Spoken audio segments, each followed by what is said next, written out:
ஸ்ரீ கிருஷ்ணாய பரமாத்மனே நமः. எல்லாருக்கும் இனிய ஆங்கில புத்தாண்டு நல்வாழ்த்துகள். நாம சென்ற வகுப்புல ஒரு சின்ன ரீகேப் சிம்ஹாவலோகனம் பார்க்கலாம் அப்படின்னு ஆரம்பிச்சு ஆல்மோஸ்ட் என்டையர் அத்தியாயத்தையும் 3வது அத்தியாயத்தை மறுபடியும் முழுக்க ஒரு திருப்பி பார்த்திருக்கோம். Complete revision of 3rd chapter முடிச்சிட்டோம்.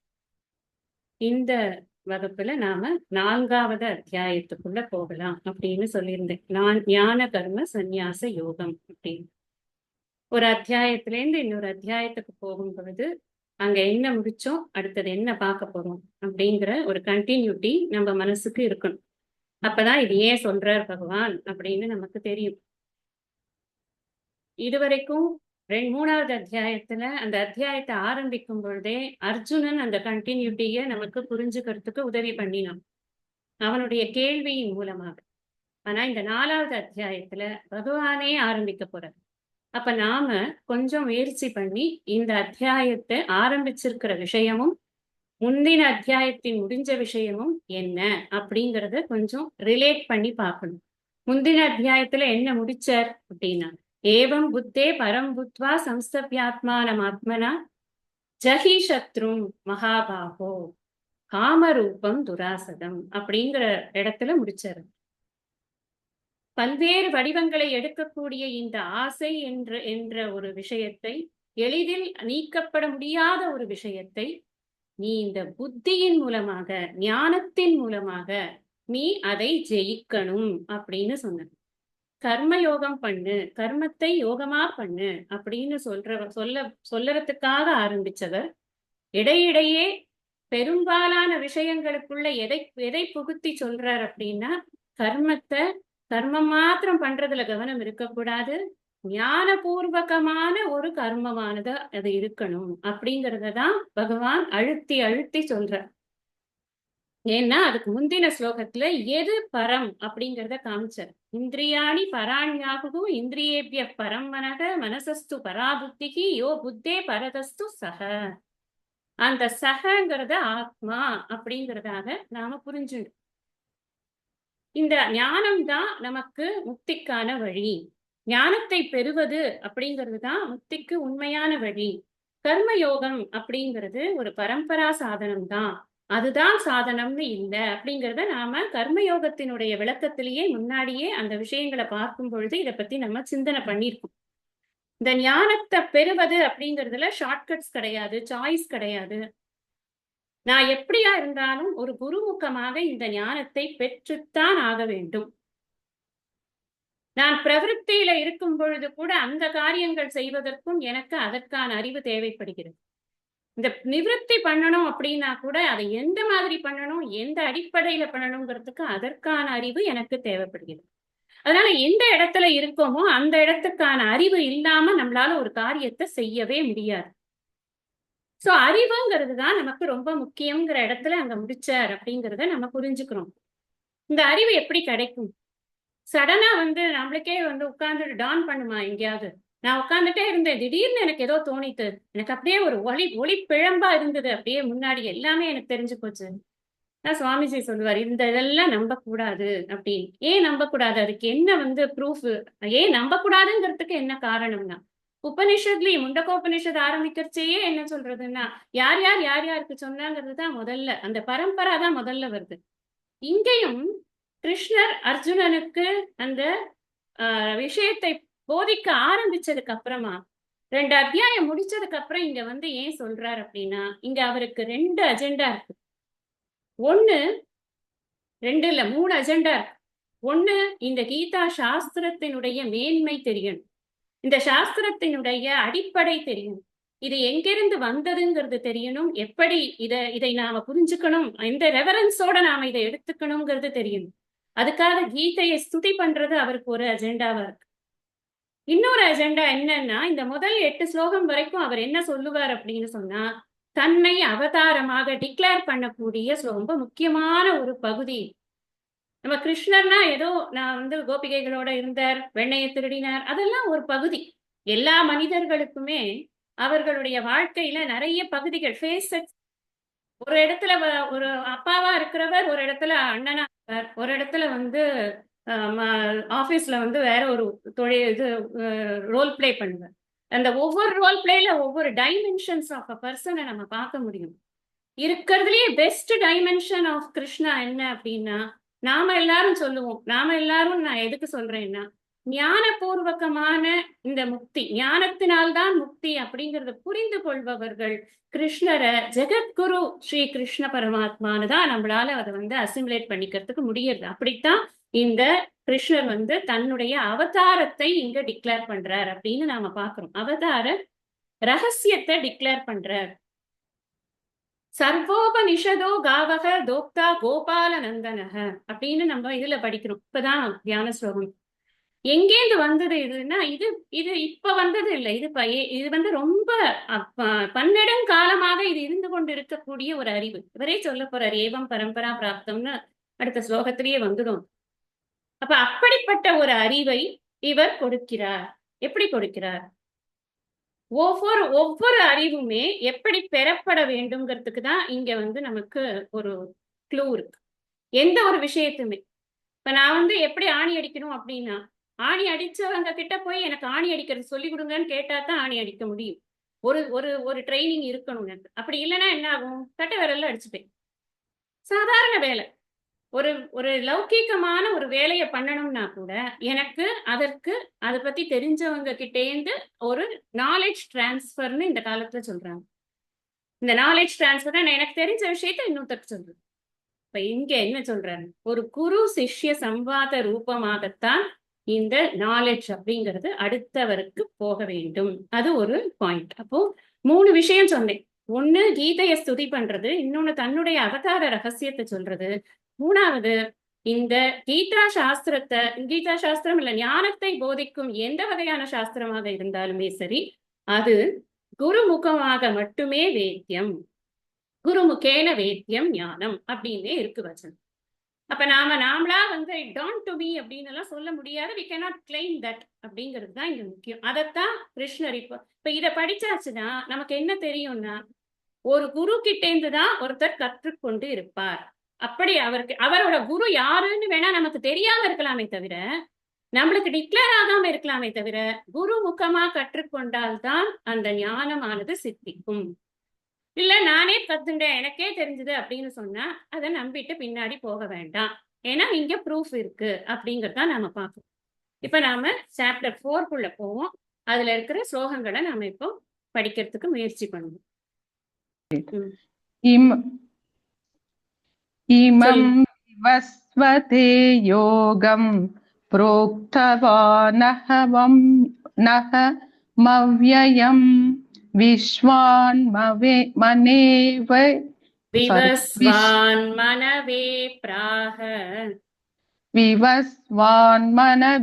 பிராக மனுரிக்ஷ்வாகவோ பிரவீத் ஏவம் பரம்பரா பிராப்தம் இமம் ராஜர்ஷயோ விதுஹு சகாலே நேஹ மஹதா யோகோ நஷ்டः பரந்தப சயேவ்யாயம் மயா தேத்ய யோகः ப்ரோக்தः புராதனः பக்தோசி மே சகாசேதி ரஹஸ்யம் ஹேததுத்தமம். ஸ்ரீ பகவான் உவாச்ச அப்படின்னு சொன்ன என்ன அர்த்தம்? ஸ்ரீ பகவான் கூறுகிறார் அப்படின்னு. அகம் நான், விவஸ்வதே சூரியனுக்கு, இமம் இந்த, அவ்யயம் அழியாத, யோகம் யோகத்தை, புரோக்தவான் உபதேசித்தேன் பாஸ்ட் டென்ஸ், விவஸ்வான் சூரியன், மனவே மனுவுக்கு, பிராக அவர் கூறினார், பிராகன மொழிந்தார் கூறினார் ஏதோ, மனுகு மனு, இக்ஷ்வாகவே இக்ஷ்வாகுவுக்கு, அப்ரவீத் உரைத்தார். எல்லாமே பாஸ்ட் டென்ஸ். நான் விவஸ்வானுக்கு சொன்னேனப்பா. இது வந்து ஒரு இத சொல்ற குரு சிஷ்ய பரம்பரைய காமிக்கிற. இப்ப நாம எப்படி படிக்கிறோம். இப்ப நாம வந்து படிக்கிறது இந்த பர்சன் இப்ப என்ன எடுத்துக்கோங்க, என்கிட்ட படிக்கிறேன்னா எனக்கு யார் குருன்னா சுவாமி ஓங்காரானந்தர். அவருக்கு யார் குரு? சுவாமி பரமார்த்தானந்தர். அவருக்கு யார் குரு? சுவாமி தயானந்தர். அவருக்கு யார் குரு? சுவாமி சின்மயானந்தர். அவருக்கு யார் குரு? சுவாமி தபோவன் மகராஜ். இப்படி இந்த பரம்பரை தெரிஞ்சாதான் கேட்கிறவங்களுக்கு ஓஹோ இந்த பரம்பரையில வருதா இந்த டீச்சிங் அப்படின்னு புரியும். அதனாலதான் பரம்பரைங்கிறது ரொம்ப முக்கியம். ஒரு தனி மனுஷனையே எடுத்துட்டா கூட இவர் எந்த பரம்பரையை சேர்ந்தவர் அப்படிங்கறதுல ஒரு பெருமை இருக்கா இல்லையா? நம்மளுடைய பாட்டன் முப்பாட்டன்லாம் என்ன பண்றாளோ அதை சொல்றதுல ஒரு பெருமை இருக்கா இல்லையா? இங்க குரு சிஷ்ய பரம்பரைங்கிறது இப்ப உனக்கு நான் சொல்றேனே அர்ஜுனா, இது ஒண்ணும் புதுசு கிடையாதுப்பா. முன்னாடி நான் இத விவஸ்வானுக்கு சொல்லியிருக்கேன். எதை சொல்லியிருக்கேங்கிற அப்படின்னா 2வது அத்தியாயத்துல 12வது ஸ்லோகத்துல இருந்து 30வது ஸ்லோகம் வரைக்கும் இந்த ஆத்ம லட்சணங்கள்னு நாம என்ன படிச்சோமோ அந்த விஷயங்களை இவர் காலங்காலமாக இதை கொடுத்து கொண்டு இருக்கிறார் அப்படிங்கிறத நாம புரிஞ்சுக்கணும். அதனுடைய விளக்கம் தான் இந்த 4-5 அத்தியாயமே. அதாவது நாலேஜை கொடுத்துறது முக்கியம் இல்லை, how to apply that knowledge அப்படிங்கறத கொடுக்கணும். அது கொடுக்காம வெறும் நாலேஜ் மட்டும் கொடுத்தா போறாது. இங்க கிருஷ்ணர் இந்த ஏன் கீதை வந்து இவ்வளவு ஸ்பெஷல் அப்படின்னா, என்னோட வாழ்க்கையில அது எந்த இடத்துல ரிஃப்ளெக்ட் ஆகுது, நான் எப்படி அதை ஹேண்டில் பண்றது, எனக்கு என்ன பிரச்சனை வரும், அப்ப எனக்கு என்ன சொல்யூஷன் அப்படின்னா எனக்கு இதுல இருக்கு அப்படிங்கறத காமிக்கிறதுக்கு தான் பகவான் வந்து நிறைய உதாரணங்கள் மூலமாக நமக்கு புரிய வைக்கிறார். அதுதான் இந்த கீதையில இருக்கிற ஸ்பெஷாலிட்டி. வெறும் ஆத்ம தத்துவத்தை மட்டும் சொல்லிட்டு போயிட்டானா நம்ம we have to depend on others examples. ஆனா பகவான் அப்படி விடுறது கிடையாது. ஒரு இடத்துல இதுல ஒரு இடத்துல சொல்றாரு மம மாயா துரத்தியா அப்படின்னு. அப்புறம் பயந்து போயிடுவோம் நம்ம, ஐயோ உன்னோட மாயை துரத்தியா அப்படின்னா நீ வந்து நான் கடக்கவே முடியாதான்னு. கவலைப்படாத, மாயா மேத்தாம் கரந்திதே, நான் என்ன சரணாகதி பண்ணு, நான் உனக்கு கடத்தி விடுவேன் அப்படின்னு சொல்லிடுறேன். அப்ப நமக்கு ஒரு ப்ராப்ளம் அண்ட் அ சொல்யூஷன் உடனே உடனே உடனே உடனே அதுக்கும் சொல்லி சொல்லி சொல்றதுனால இது ஒரு பூர்ணமான ஒரு நாலேஜ் டிரான்ஸ்பராக நம்ம பார்க்கிறோம். இந்த விஷயத்த நான் இப்ப உனக்கு சொன்னது புதுசு கிடையாது.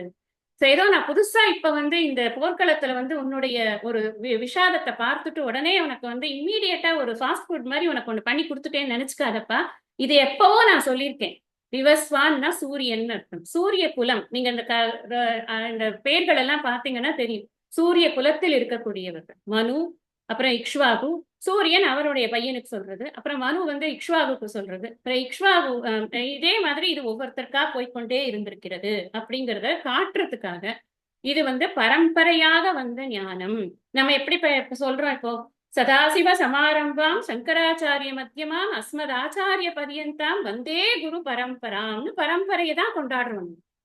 ஆரம்பத்துல சனகாதி முனிவர்களுக்கு என்ன தட்சிணாமூர்த்தி சொன்னாரோ அதேதான் ஒவ்வொருத்தரா சொல்லி கொண்டிருக்கிற நாராயணம், பத்மபுவம், தத்புத்திரம், இப்படியெல்லாம் அந்த ஒரு பரம்பரை படிக்கிறோமா இல்லையா? பரம்பரை படிக்காம நாம ஒரு சாஸ்திரத்தை படிக்கவே முடியாது. அப்ப இங்கேயும் இதை முன்னாடி போடல அவர். இங்க வந்து சொல்றார், கொஞ்சம் அவனுக்கு வந்து அவசரத்துக்கு அவனுக்கு முதல்ல ஒரு பாட்டில் தண்ணியை கொடுத்தாச்சு. அதுக்கப்புறம் அவன் கொஞ்சம் நின்னு நிதானிக்கரிச்சே, நீ இப்ப சாப்பிட்டியே அது எவ்வளவு பெரிய வசந்த விஷயம் தெரியுமா, உன்னை எவ்வளவு தெரியுமா காப்பாத்திருக்குன்னு சொன்னாதான் சாப்பிட்டதோடைய விஷயம் புரியும். அதுக்காக சைக்கலாஜிக்கலி இது வந்து இவ்வளவு லேட்டா வருது. ஆக்சுவலி முன்னாடியே வந்திருக்கணுமா இல்லையா? முதல்லயே அசோச்சியான் அன்வசோச்சம் சொல்லும் போதே இரு, நான் இந்த விஷயத்த முன்னாடி அங்க சொல்லியிருக்கேன், இங்க சொல்லியிருக்கேன், எல்லாம் சொல்லிட்டு இப்ப நான் உனக்கு சொல்றேன்னு சொல்ல வேண்டியதானே, ஏன் சொல்லல?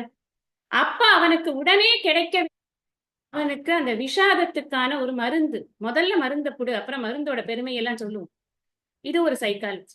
யாருக்காவது ஒரு பிரச்சனைன்னு வந்ததுன்னா அவங்க நம்ம கிட்ட எப்படி அர்ஜுனன் சரணாகதி பண்ணி கேட்டானோ அந்த மாதிரி. இது ரொம்ப முக்கியமானது. நான் அடிக்கடி சொல்லிக்கொண்டே இருக்கிறேன் இந்த விஷயத்து. எனக்கு தான் ஒரு விஷயம் கிடைச்சிருது அப்படின்னு நான் போய் நடுத்தருவுல வச்சுட்டு அதை கூறு போட முடியாது. அப்படிப்பட்ட விஷயம் இல்லை இது. பின்னாடி அவரே சொல்றார், பக்தோசி மே சகா சேத்தி ரகசியம் ஹேதது உத்தமம் அப்படின்னு சொல்ல போறாரு இல்லையா? இப்ப 3வது ஸ்லோகத்துல பார்க்க போறோம் நம்ம. அந்த மாதிரி இது காலங்காலமாக எது இந்த யோகத்தின் பெருமை. 3வது அத்தியாயத்துல சொன்னார், சாங்கிய யோகேன யோகினாம் கர்ம இது ஞான யோகேன சாங்கியானாம் கர்ம யோகேன யோகினாம் அப்படின்னு சொன்னேன். நீ அந்த சாங்கியர்களுக்காக ஞான யோகம் என்று கொடுத்திருக்கிறேன், நான் ஒரு லைஃப் ஸ்டைல் கொடுத்திருக்கேனப்பா. அதே மாதிரி கர்ம யோகம் அப்படிங்கிற ஒரு லைஃப் ஸ்டைல கொடுத்திருக்கேன், நான் 2 லைஃப் ஸ்டைல கொடுத்திருக்கேன். அதுக்கான 2 வாழ்க்கை முறைகள், வாழ்வதற்கான வழிகள் எல்லாமே கொடுத்திருக்கேன் நான் அப்படின்னு 3வது அத்தியாயத்துல சொன்னார். நான் அங்க சொன்ன அந்த ஞான யோகம்ங்கிறது இருக்கே, 2வது அத்தியாயத்துல உனக்கு உபதேசம் பண்ணிருக்கேனே, அந்த விஷயம் புதிது அல்ல. இது காலம் காலமாக இருந்து வந்து கொண்டு இருக்கக்கூடிய அறிவு.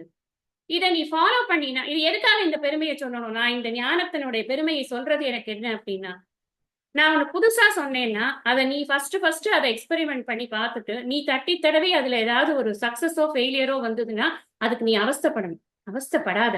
இது எத்தனையோ பேர் இதை ஃபாலோ பண்ணியிருக்காங்க பாரு, எவ்வளவு பெரிய பரம்பரையை நான் சொல்றேன். அந்த பரம்பரையே ஃபாலோ பண்ணியிருக்கிற ஒரு விஷயமாக இது இருக்கிறது. மகாபெரிவா தன்னுடைய அனுகிரக பாஷணத்துல ஒரு இடத்துல சொல்லுவார், ஒரு ஊருக்கு போகிறோம் அப்படின்னு சொன்னா பஸ்ஸை விட்டு இறங்கினா முதல்ல நாம ஒரு வயக்காடு இருக்கு, அந்த வயக்காட்டை தாண்டி தான் ஊருக்கு போகணும்னா ஃபர்ஸ்ட் என்ன தேடுவோம் அப்படின்னா எந்த இடத்துல மனுஷங்க நடமாடின ஒரு பாதை இருக்குங்கிறது தான் நம்ம கண்ணு முதல்ல தேடும். என்ன காரணத்துக்காக? ஏன்னா அந்த இடத்துல கால்கள் நடந்து நடந்து நடந்து அந்த மண் இருக்கு இல்லையா, அது ரொம்ப சாஃப்டா போயிருக்கும். அதுல அங்க வந்து குத்துறதுக்கான எந்த விஷயமும் இருக்காது. ஏன்னா நடந்து நடந்து புல்லெல்லாம் போகி அந்த இடத்துல வந்து வெறும் மண்ணா இருக்கும். நடக்கிறது ரொம்ப சௌகரியம். அண்ட் 2வது பார்த்தும் தெரிஞ்சிடும், போக வேண்டிய இடம் கரெக்டா கொண்டு போய் சேர்த்துடும் இல்லையா. 2 பயன் இருக்கு. அதை விட்டுட்டு நான் இல்ல நான் I will device my own way. இதுல வயக்காட்டுக்குள்ள போனேன்னா என்ன ஆகும்? நான் போக வேண்டிய இடத்துக்கு போக முடியாது, அல்லது அது டிலே ஆகும். அதனாலதான் ட்ரெட்டட் பாத். இது ரொம்ப சேஃப் பாத், இது ட்ரெட்டட் பாத், இது நல்ல பாத். இதுல நீ போ. இதை நான் சொல்லியிருக்கேன் ஏற்கனவே. அவர்கள் எல்லாம் பயனடைந்திருக்கிறார். எப்படி தெரியும்பா பயனடைந்திருக்கிறார்கள்னு? நம்ம இதுல படிச்சோம், இப்ப அருளுடைமையில இப்பதான் படிச்சோம். மல்லல் மா ஞானம் கரி அப்படின்னு. இந்த அருள் நிறைந்தவர்கள் எப்படி வந்து சந்தோஷமா இருக்காங்க அப்படின்னு சொன்னா, அருள் உடைமைங்கிறது ஏன்பா ரொம்ப பெருசு அப்படின்னா, அதுக்கு வழிவழங்கும் மல்லல் மா ஞானம் கரி. இங்க இருக்கிறவங்களை பாரு, அருளோடு இருப்பவர்கள் எவ்வளவோ பேர் இருக்கிறார்கள் என்பதே சான்று அல்லவா? அந்த அருள் என்பது மிகப்பெரிய விஷயம் என்பதற்கு அப்படின்னு கேட்டாரா இல்லையா வள்ளுவர்? அதே மாதிரிதான் ஞானத்தோடு அவர்கள் காரியங்களை செய்திருக்கிறார்கள். யாரெல்லாம் எக்ஸாம்பிள் காட்டுற பாருங்க. விவஸ்வான்னா சூரியன், மனு, அதுக்கப்புறம் இக்ஷ்வாகு, மிகப்பெரிய ராஜாக்கள், மிகப்பெரிய சக்கரவர்த்திகள். சாதாரண ஒரு குட்டி இந்த தேசத்தை ஆளல அவங்களுக்கு எத்தனையோ பேர் இருந்திருக்கிறார்கள். நம்ம ஏற்கனவே பார்த்தோம், கர்மனைவகி சம்சித்திம் ஆஸ்திதா ஜனகாதயக. ஜனகாதயகன்னு அங்க போட்டார் இல்லையா, அங்க ஆதயகக்கு நம்ம நிறைய விஷயங்கள் பார்த்தோம். இங்க அதை இன்னும் கொஞ்சம் எக்ஸ்டெண்ட் பண்றாரு. ஜனகர் மாத்திரம் இல்லப்பா, இவர்களும் இருக்கிறார்.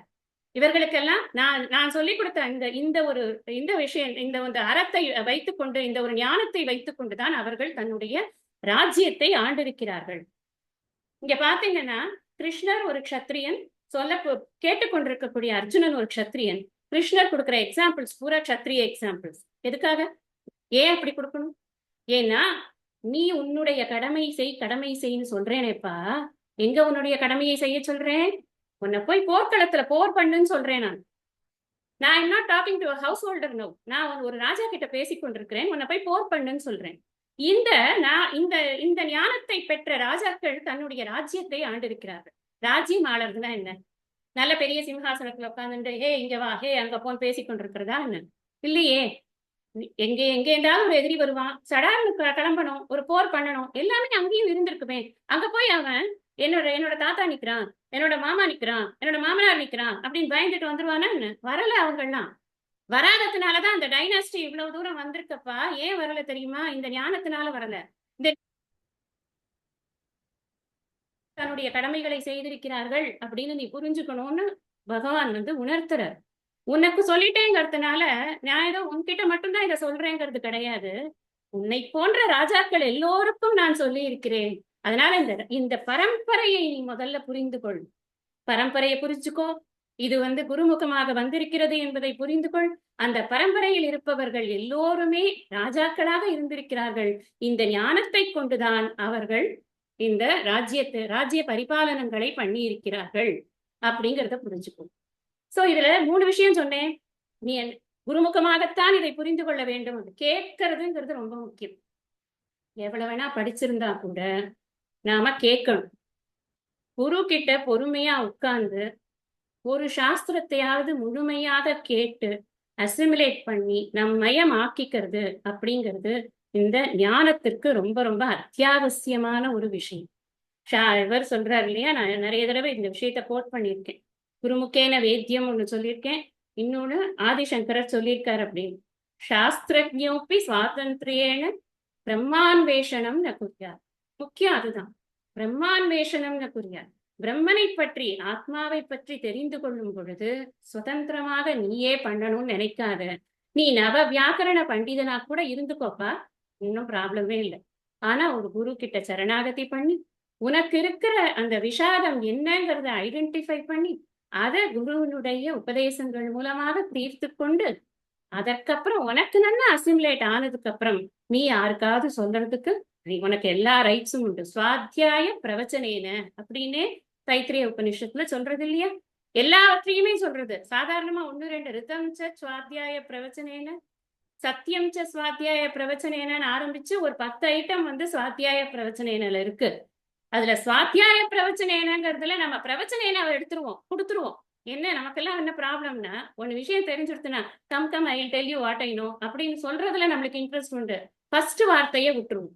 வேதம் எதை ரொம்ப இன்சிஸ்ட் பண்றதோ அதை முதல்ல தானே போடும். சுவாத்தியாய, நான் முதல்ல அதை புரிஞ்சுக்கணும்.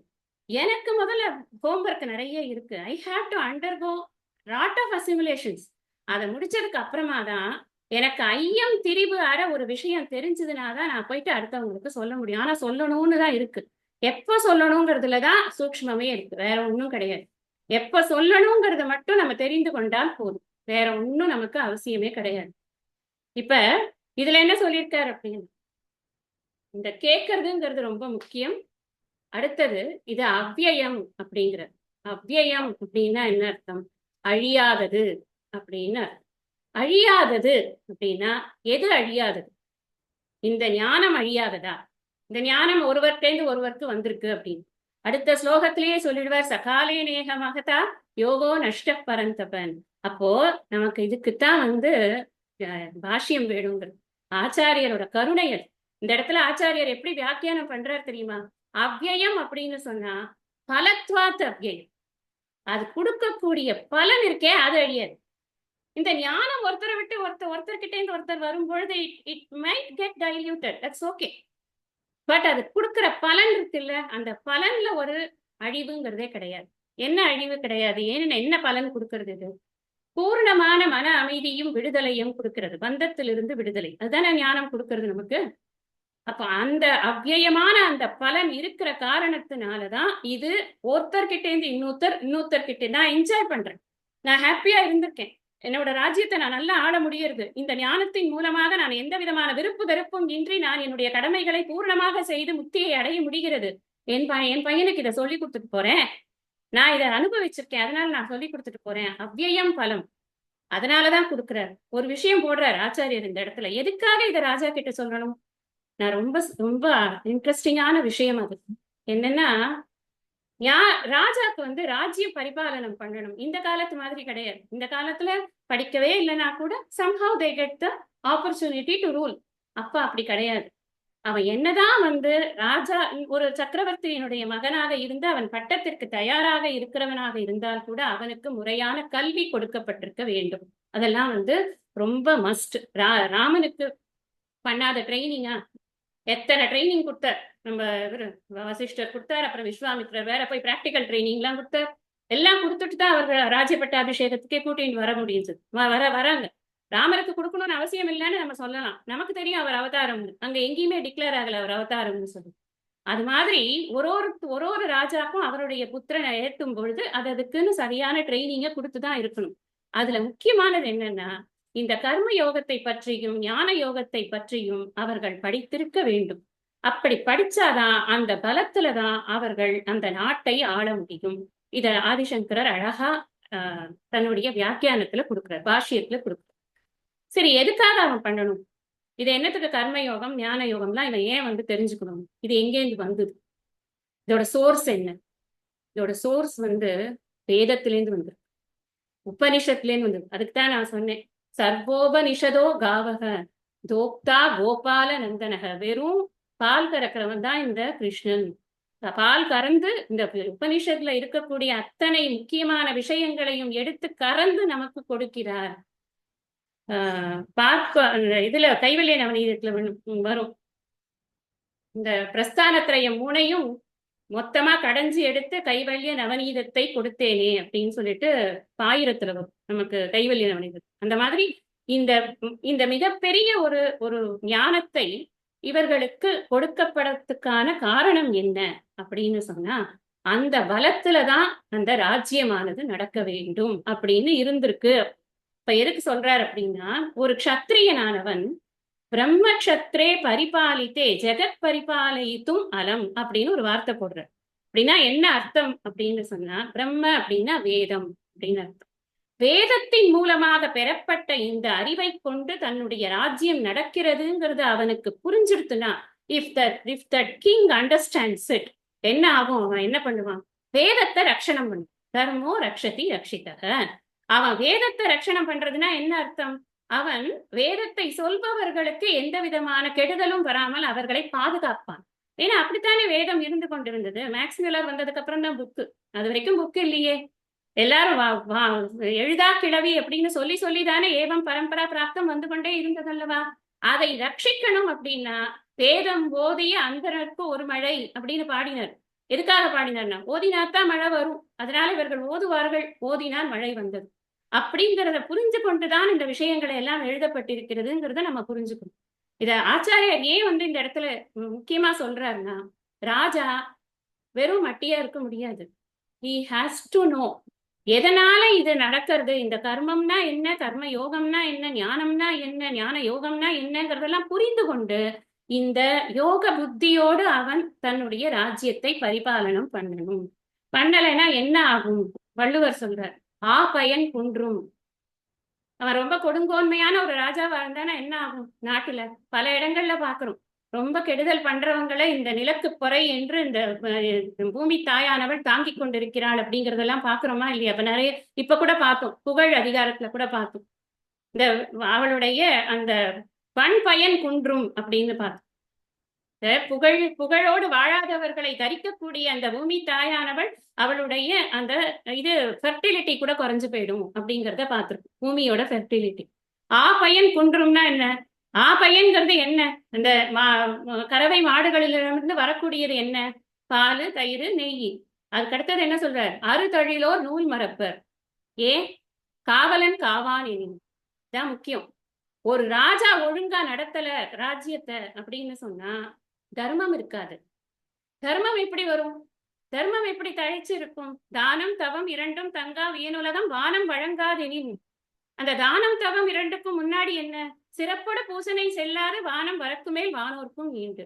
நீங்க இதை எல்லாத்தையும் சேர்த்து ஒரு கோர்த்து பார்த்தீங்கன்னா, எதுக்காக இந்த பரம்பரைக்கு இவ்வளவு ஞானத்தை போதிக்க வேண்டும் அப்படிங்கிறது நமக்கு நல்லா புரியும்.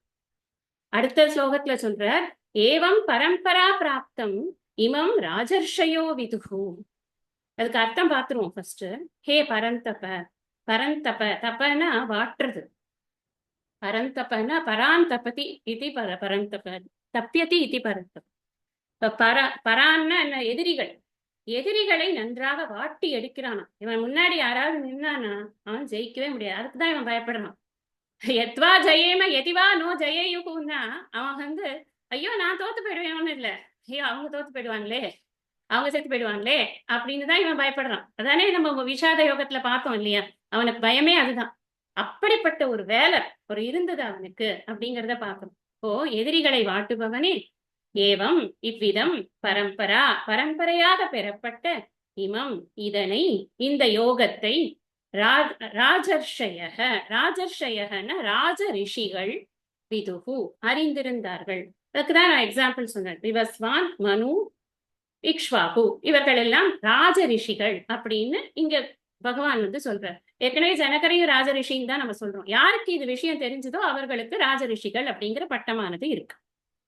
அடுத்தது விதுகு இஹ இவ்வுலகில் மகதா நீண்ட காலேன காலப்போக்கில் சக சகன எதை பத்தி பேசிக் கொண்டிருப்போம்? இந்த யோகம். இந்த யோகமானது நஷ்டக குறைந்து விட்டது. நஷ்டம்னா குறைந்தது, நாசம்னு சொல்லல பாருங்க. நஷ்டம்னா குறைந்து போச்சு. எல்லாருக்கும் தெரிஞ்சிருந்தது, ஃபியூ பீப்புளுக்கு தெரியற வலை அப்படின்னு புரிஞ்சுக்கணும்.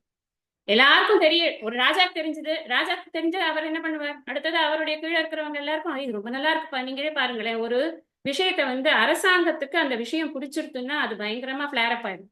ஒரு சப்ப மேட்டரா இருந்தா கூட, ஒன்றும் பெரிய விஷயமா இருக்கா இல்லைன்னா கூட அந்த அரசாங்க கட்டில்ல இருக்கிறவங்களை அது சாட்டிஸ்ஃபை பண்ணிட்டா போறோம். அப்புறம் அவங்களுக்கு எப்பவுமே வந்து ஆட்டோமேட்டிக்கா அவங்களோட விஷயங்கள் வந்து நல்லா பிரபலமாயிடும். அதுக்கப்புறம் அவங்களுக்கு நிறைய சன்மானங்கள்லாம் கிடைக்கும். இது நம்ம இப்பவுமே நடைமுறை வாழ்க்கையில பாக்குறோம் இல்லையா? அப்ப ராஜாக்கு இந்த விஷயத்தினுடைய அருமை பெருமை எல்லாம் புரிஞ்சிடுத்து அப்படின்னு சொன்னா அவன் என்ன பண்ணுவான்? அவன் அந்த நாட்டுல இருக்கிறவங்க எல்லாரையும் கத்துக்கோங்க கத்துக்கோங்கன்னு சொல்லிட்டு இதை நல்லா என்கரேஜ் பண்ணு. நிறைய வேதாந்தா இத இதெல்லாம் நடத்துறதுக்கு ஷிபிர்லாம் நடத்துறதுக்கு ஹெல்ப் பண்ணும். அப்ப நிறைய பேர் கத்துக்கணும். அப்படி நிறைய பேர்கிட்ட இருந்த விஷயம் நஷ்டமாயிடுது. சகாலே நேக மகதா ஏவம் பரம்பரா பிராப்தம் ஏவம் பரம்பரா பிராப்தம்.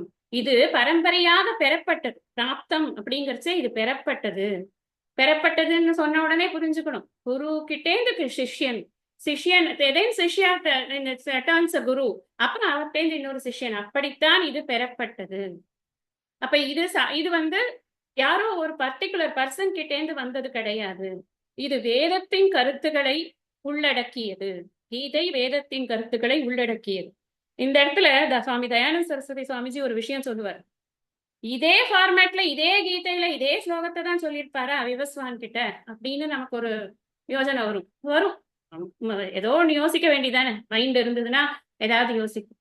அப்படி இல்ல, இந்த ஞான விஷயங்கள் இருக்கு இல்லையா, அதை அவர் அங்க டிரான்ஸ்ஃபர் பண்ணிருக்கார், திருப்பி அவர்கிட்டேருந்து அங்க வந்திருக்கு அப்படிங்கறதாகத்தான் நம்ம புரிஞ்சுக்கணும். சேம் ஸ்லோகாஸ் அங்க முன்னாடி சொன்னது இருக்கா? அப்புறம் கீதா டு விவஸ்வான், கீதா பகவத்கீதா டு விவஸ்வான் அப்படின்னு ஒரு ஒரு ஒரு இது இருக்கா, ஒரு வெர்ஷன் இருக்கா? அப்ப பகவத்கீதா ஃப்ரம் விவஸ்வான் டு மனுன்னு ஒண்ணு இருக்கா அப்படின்னு எல்லாம் நம்ம வந்து ஆராய்ச்சி பண்ண வேண்டியது இல்லை. இது வந்து வேத காலத்திலிருந்து இருந்து கொண்டிருக்கக்கூடிய ஒரு அறிவு. இந்த அறிவை பரம்பரையாக ஒவ்வொரு ராஜாக்களும் ரிஷிகளாக இருந்த ராஜாக்களாக இருந்த ரிஷிகள், எப்படி வேணாலும் வச்சுக்கலாம். ராஜாங்கிறது அவனுடைய தொழில்.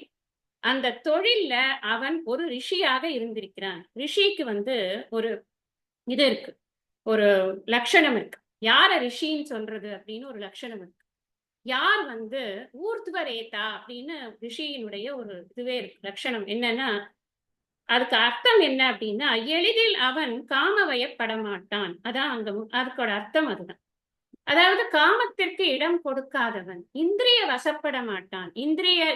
இந்திரியஸ்யார்த்தே ராகத்வேஷோ வியவஸ்திதௌ தயோர் ந வசமாகச்சே தௌ ஹ்யஸ்ய பரிபந்தினௌன்னு நம்ம அங்க படிச்சிருக்கோமா இல்லையா? அதை அவன் பண்ண மாட்டான். இந்திரியங்களுக்கு பின்னாடி போக மாட்டான். நம்ம பாக்குறோம் நிறைய, எப்படி எல்லாரும் கெட்டு போறாங்க. நிலம் மாதர் 3 போரும். ஒரு மனுஷனை நாசம் பண்றதுக்கு இந்த 3 போரும். எதுலையாவது ஒரு இடத்துல ரொம்ப ஆசை வச்சுட்டோம் அப்படின்னு சொன்னா நமக்கு படிச்ச அறிவு எல்லாம் மறந்து போயிடும். அப்பதான் எல்லா தப்பும் அவன் பண்ணுவான். இந்த ரிஷிங்கிற பட்டம் வாங்கணும்னா அவ்வளவு ஈஸி கிடையாது. அதுக்கு நிறைய பிரயத்தனப்படணும். அதுவும் இல்லாம பிரம்ம ரிஷி பட்டம் வாங்குறதுங்கிறது ரொம்ப கஷ்டம். அதனாலதான் விஸ்வாமித்திரருக்கு அவ்வளவு சோதனைகள், வசிஷ்டர் வந்து அவ்வளவு சோதனைகள் கடந்து வந்ததுக்கு அப்புறமா தான் ஓகே நான் உன்னை ஒத்துக்கிறேன், பிரம்ம ரிஷின்னு ஒத்துக்கிறேன்னு ரொம்ப கஷ்டப்பட்டுதான் இந்த பிரம்ம ரிஷி பட்டத்தை அவர் வாங்கியிருக்கார். வெறும் ரிஷி வாங்குறதே கஷ்டம். நம்ம இந்த வெறும் இந்திரியங்களை அடக்கிக்கணும் அப்படிங்கிறதே எவ்வளவு பெரிய கஷ்டமா இருக்கு. அது மட்டும் அல்ல, உக்ரமா தவம் பண்ணணும். தபஸ்யோக்ரஹ, நிறைய உக்ர தபஸ் பண்ணணும். தபம் அப்படின்னு சொன்னா தன்னை வாட்டி கொள்ள வேண்டும். எப்ப பார்த்தாலும் நான் கிடைக்கிறதெல்லாம் சாப்பிட்டு கொண்டிருப்பேன், எனக்கு ஏதோ டைம் கிடைக்கிறச்சே நான் வந்து மற்ற வேலையெல்லாம் பண்ணுவேன், படிப்பேன். ஆனா எனக்கு ரொம்ப முக்கியம் வந்து என்னுடைய இந்திரியங்களை பூர்த்தி சாட்டிஸ்ஃபை பண்றதுதான்னா அது தபஸ் கிடையாதே. அதனால தபஸ்ல வந்து ரொம்ப தீவிரமாக இருக்கணும். 1000 வருஷம் 10,000 வருஷம் எல்லாம் பண்ணியிருக்காங்களா இல்லையா? அதே மாதிரி அளவாக உணவு உட்கொள்ள வேண்டும். தபஸ்னாலே அதுவும் வந்துடுறது. அவன் அளவாக உணவு உட்கொள்ள வேண்டும். நேச்சுரலி ஜிதேந்திரியனா இருக்கணும், புலன் அடக்கத்தோடு இருக்கணும். அவனுக்கு அப்படிப்பட்டவனுக்கு சாபம் கொடுப்பதும் அனுகிரகம் பண்ணுவதுமான ஒரு சக்தியானது இருக்கணும். அது மட்டுமல்ல, பொய் பேசாதவராக இருக்கணும். இதெல்லாமே நாம இப்ப படிக்க போறோம். துறவரவியல் இப்பதான் அருளுடைமை படிச்சிருக்கோம்.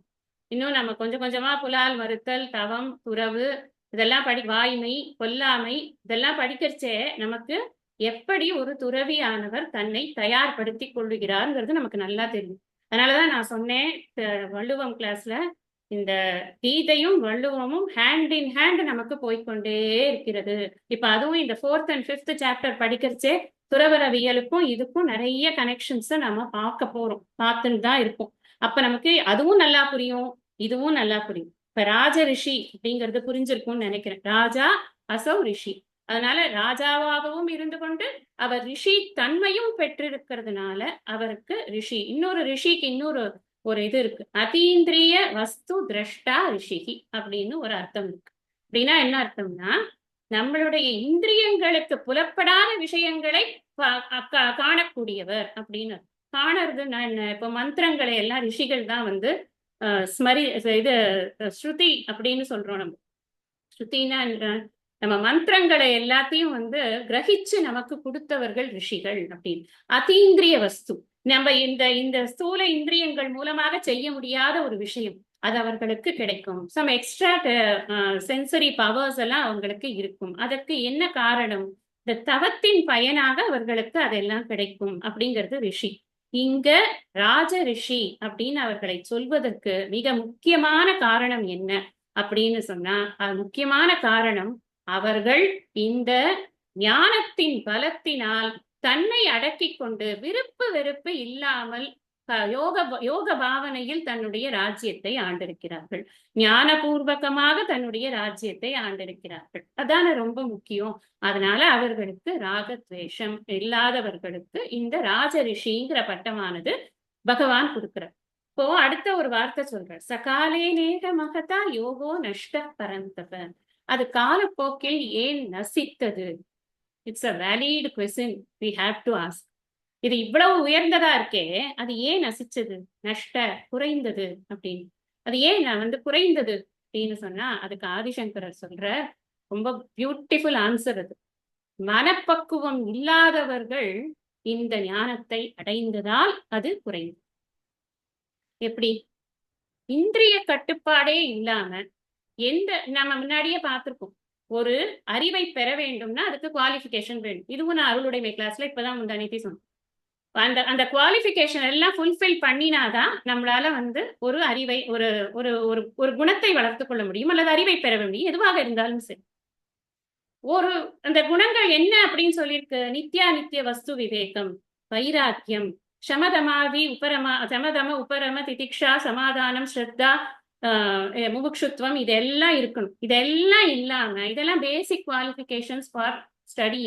இதெல்லாம் இல்லாம அவர்கிட்ட வந்து பை சம் ரீசன் அவருக்கு அந்த ஞானம் கிடைச்சிடுறதுன்னு வச்சுக்கோங்களேன். யாரோ ரொம்ப ரொம்ப சந்தோஷப்பட்டு பாத்திரமாக இல்லாத ஒருவருக்கு அந்த ஞானத்தை கொடுத்து விட்டார், ஏதோ அன்புனால கொடுத்துட்டாருன்னா, அது அவர் எந்த அளவுக்கு அதை அசிமுலேட் பண்ணிட்டு அடுத்த ஆளுக்கு கொண்டு போக முடியும்?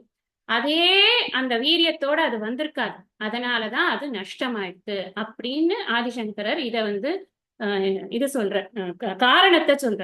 துர்பலான் அஜிதேந்திரியான் பிராப்திய நஷ்டம் யோகம். ரொம்ப முக்கியம். துர்பலான், பலம் இல்ல அவனுக்கு, இந்திரியங்கள் தீரகன்னு சொல்றார் பகவான். யார் இந்திரியத்தை ஜெயிக்கிறானோ அவன் தீரன் அப்படிங்கிறார். தீரனா இல்ல அவன். இந்திரிய விஷயங்கள்ல அவன் ரொம்ப வீக்கா இருக்கான். அவன் கிட்ட இந்த உயர்ந்த ஞானம் போயிடுத்துட்டா அவன் என்ன பண்ணுவான்? இதை அவன் அடுத்தவனுக்கு கொடுக்கும் பொழுது அந்த பியூரிட்டியில அவன் கொடுக்கல. அதனாலதான் அது நஷ்டமாச்சு அப்படிங்கிற. அதனால இங்கேருந்து நமக்கு என்ன புரியுறது அப்படின்னா, இந்த ஞானம்ங்கிறது யாரோ ஒருத்தரோட இன்வென்ஷன் எல்லாம் கிடையாது. இந்த ஞானம்ங்கிறது ஏற்கனவே இருக்கக்கூடிய ஒரு விஷயம். அத ரிஷிகள் தன்னுடைய அதீந்திரிய சக்தியினால அவர்கள் அதை டிஸ்கவர் பண்ணியிருக்காங்க. அந்த டிஸ்கவர் பண்ணதான் வேதத்துல உபனிஷத்துல எல்லாத்துலயும் வச்சிருக்காங்க. அந்த உபனிஷத் வேதங்கள்ல இருக்கக்கூடிய கருத்துக்களைத்தான் இது போன்ற இந்த பிரகரண கிரந்தங்கள், இந்த பிரஸ்தான திரயங்கள், பிரகரண கிரந்தங்கள் எல்லாமே இத வந்து நமக்கு எடுத்து கொடுக்கிறது. அப்போ இது யாரோ ஒருத்தரோட கற்பனையில உரிச்சது கிடையாது. இது பகவானுடைய கொடையான அந்த வேதத்திலிருந்து வந்தது. அத சேம் ஃபார்ம்ல எல்லார்கிட்டையும் போகாம இருக்கிற காரணத்தினால சகாலே நேகமாகத்தான் காலப்போக்கில் அது நஷ்டமடைந்து விட்டது. திடீர்னு வரல, கொஞ்சம் கொஞ்சமா அந்த டைனாஸ்டி அடுத்த டைனாஸ்டி வரும்போது அது கொஞ்சம் கீழே போயிடுது. அதனால இது வேத சாரம் அப்படிங்கிறத நாம புரிந்து கொண்டு, இப்ப ஒருவேளை வந்து கிருஷ்ணர் வந்து இந்த வேதத்துல இருக்கிற விஷயத்த நமக்கு ஒரு கொஸ்டின் வரும் இந்த இடத்துல. இது ரொம்ப நிறைய இருக்கே, நீங்களே நிறைய சொல்லிட்டு இருக்கீங்க, அப்புறம் கிருஷ்ணரே 750 ஸ்லோகம் சொல்ற, சண்டை எப்ப போடுவாங்க அவங்க பாட்டி பேசிட்டே இருந்தா அப்புறம் எப்பங்க சண்டை போடுறது அப்படின்னு எல்லாம் நமக்கு தோணும்.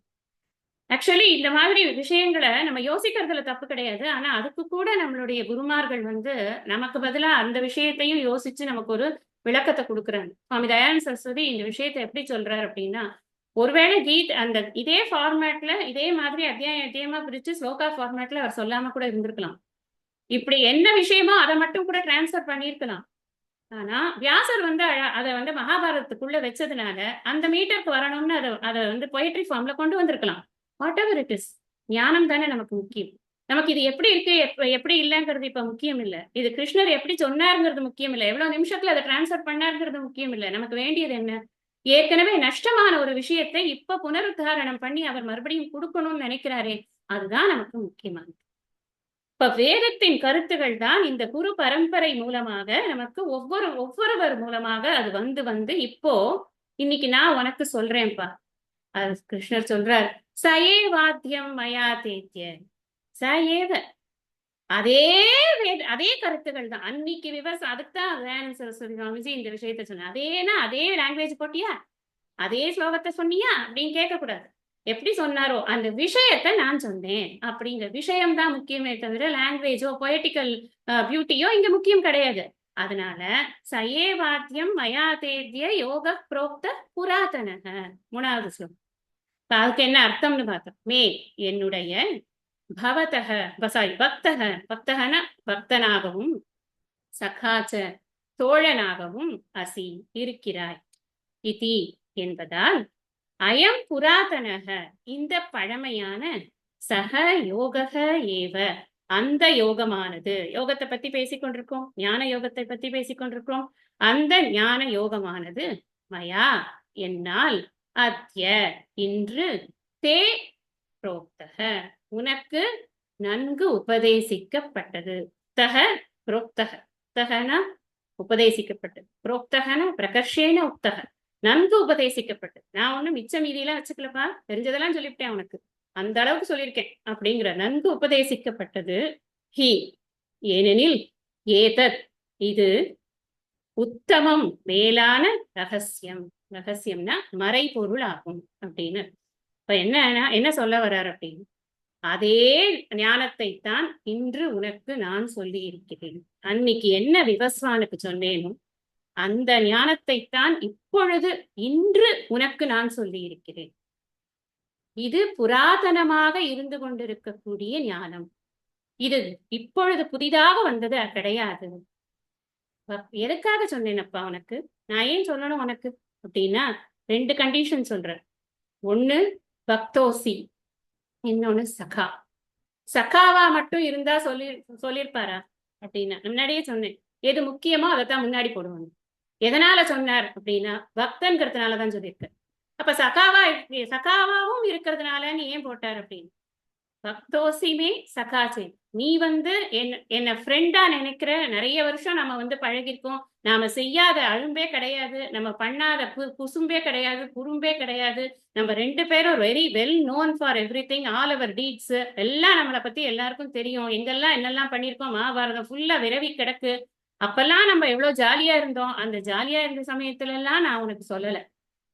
எப்ப சொன்னேன், சிஷ்யஸ்தேகம் ஷாதிமாம் துவாம் பிரபன்னம் கார்பண்ய தோஷோபகத ஸ்வபாவக பிரிச்சாமி துவாம் தர்ம சம்மூட சேதாக. இதெல்லாம் நீ சொன்னதுக்கு அப்புறம், என்கிட்ட நீ சரணாகதி பண்ணதுக்கு அப்புறம், பக்தனாக நீ என்னிடம் வந்ததுக்கு அப்புறம், என் பக்தன் கஷ்டப்பட்டா என்னால தாங்க முடியாதப்பா. அகம் பக்த பராதீனக அப்படின்னு ஒரு வரி வருது பாகவதத்தில். அது எத்தனாவது அத்தியாயம்னு சாப்டர்னு எனக்கு சரியா ஞாபகம் இல்லை. கண்டிப்பா வந்து இந்த அவதாரங்கள் ஆரம்பிச்சதுக்கு அப்புறமா தான் இருக்கும். அண்ணா கிருஷ்ண பிரேமி அண்ணா வந்து அந்த அகம் பக்த பராதீனகக்கு மட்டும் 1 மணி நேரம் வியாக்கியானம் பண்ணுவாங்க. எல்லா கதையும் சொல்லிடுவார். எல்லா கதையும் சொல்லிட்டு அகம் பக்த பராதீனக, அகம் பக்த பராதீனக எப்படி காப்பாத்திருக்காரு. பக்தன்ற ஒரு வார்த்தை, அதுவும் உண்மையான பக்தியோட பண்ணிட்டா போறோம். நான் உனக்கு ஏன் இதை சொன்னேன், why did I tell you, ஏன்னா நீ எனக்கு பக்தனாக இருக்கிற காரணத்தினால் நீ சகாவாகவும் தான் இருக்கிறாய். ஆனா பக்தன்கிறது தான் உனக்கு முதல் இது. இந்த பழமையான இந்த ஞானத்தை உனக்கு நான் அன்று கூறியது போல் இன்றும் கூறியிருக்கிறேன். எதுவும் மாத்தல, ஒன்னும் பண்ணல. காரணம் நீ என்னுடைய பக்தன். நீ என்னுடைய நண்பனும் கூடத்தான். இது எப்படிப்பட்ட ஞானம் உனக்கு தெரியுமா? இது உத்தமமான ரகசியமான ஞானம். உத்தமம்னு சொன்னா உயர்ந்ததுன்னு அர்த்தம். ரகசியம் அப்படின்னு சொன்னா இத ரொம்ப பாதுகாக்கப்பட வேண்டியது அப்படின்னு அர்த்தம். ஒரு விஷயத்த, ஒரு வைர நெக்லஸ் யாராவது ஹால்ல இருக்கிற டேபிள்ல வைப்பாங்களா? அது நிச்சயமா பீரோல இருக்கிற சைடு லாக்கர்ல, ரகசிய லாக்கர்ல தானே வைப்போம். அது ஏன் வைக்கிறோம்? ஏன்னா அது ரொம்ப உயர்ந்தது, அது விலை மதிப்பற்றது அப்படிங்கிறதுனால தானே. அது மாதிரிதான் இது ரகசியம். ரகசியம்னா உயர்ந்தது, விலை மதிப்பற்றது, இது பாதுகாக்கப்பட வேண்டியது அப்படின்னு புரிஞ்சுக்கணுங்கிறதுக்காக இத ரகசியம். எங்க வச்சுக்கணும் இந்த இந்த ஞானத்தை அப்படின்னா, நம்ம நம்ம நம்ம ஹிருதயத்துல வச்சிருக்கணும். அப்ப இவர் சொன்னாரே, பாரதியார், அக்கினி குஞ்சொன்று கண்டேன் அதை ஆங்கோ காட்டிடை பொந்தினில் வைத்தேன் வெந்து தணிந்தது காடு தழல் வீரத்தில் குஞ்சென்றும் மூப்பென்றும் உண்டோம். தத்துவார்த்தமான அர்த்தம் என்ன தெரியுமா? என்னுடைய ஹிருதயத்தில் இருந்த அறியாமை என்னும் காட்டில் இந்த ஞானம் என்னும் தீயை வைத்தேன். அது புத்தமா பொசுக்கி எரிச்சுடுத்தப்பா. ஒண்ணுமே கிடையாது. இப்போ அங்க அறியாமையே கிடையாது. இதுதான் தத்தரிகிட தத்துவம்னு ஏன் ஆடுறாரு? அதுல ஏன் ஆடுறாருன்னா அந்த ஞானத்தினால் ஆடுகிறாரு. இப்போ இது என்ன புரிஞ்சுக்கணும் அப்படின்னு சொன்னா, ரகசியமாக பாதுகாக்கப்பட வேண்டியது, இது எனக்கு முக்கியமா அப்ளிகேஷனுக்காக உள்ளதுங்கிறத புரிஞ்சுக்கணும். பக்தோசிமே சகா சேத்தி ரகசியம் கேட்டது உத்தம். இது ரொம்ப உத்தமமானது, இது ரகசியமானது, அதனால் இதை உனக்கு நான் சொல்லி இருக்கிறேன் அப்படின்னு சொன்னார். இந்த அளவுல நாம இன்னைக்கு இந்த 3 ஸ்லோகங்களுக்கான பொருளை பார்த்து இந்த வகுப்பை நிறைவு பண்ணலாம். இப்ப நாம மகாத்மியம் படிக்கலாம்.